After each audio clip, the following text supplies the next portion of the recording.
Hello to everyone at the March for Life. It's a pleasure to speak to you from the beautiful Oval Office. That's where we are right now, the magnificent Oval Office. And thank you for turning out once again to show your extraordinary love and compassion for the unborn. Each year, Americans of every age, color, and background travel to our nation's capital by the tens of thousands to stand up for precious little babies who cannot stand up for themselves. I am proud to be the first president ever to have joined you in person. As you know, this annual march started 52 years ago on the first anniversary of the disastrous ruling known as Roe v. Wade. That unconstitutional decision took power away from the states and the voters, kicking off 50 years of division and anger. But thanks to your tireless work and devotion across 5 decades, that historic wrong was set right 3 years ago. I was so proud to be a participant. 6 courageous justices of the Supreme Court of the United States returned the issue to the state legislatures and to the people where it belongs. It became a vote of the people. In my second term, we will again stand proudly for families and for life.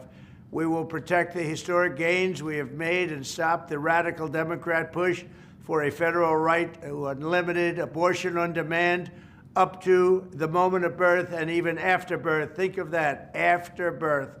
And some people want that. Can you believe it?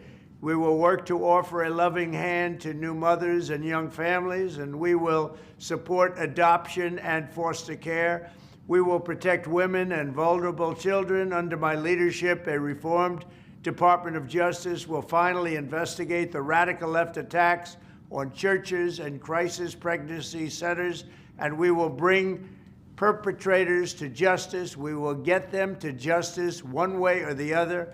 I will also end the weaponization of law enforcement against Americans of faith, and I'm releasing the Christians and pro-life activists who were persecuted by the Biden regime for praying and living out their faith. I just signed that document, and they're being released.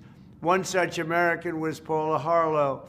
At 75 years old, Paula was sentenced to 2 years in prison after praying outside of a clinic. That's why she was sentenced to 2 years. That's what happened under the Biden regime.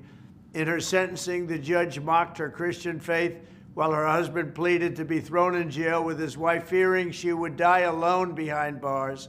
This week, it was my honor to grant a full and complete pardon to Paula and many others who were the victims of this horrific weaponization. Never again will religious persecution be allowed to happen in America. To all of the very special people marching today in this bitter cold, I know your hearts are warm and your spirits are strong, because your mission is just very, very pure, to forge a society that welcomes and protects every child as a beautiful gift from the hand of our Creator. Thank you for never losing hope and never giving up. Thank you for your tremendous support.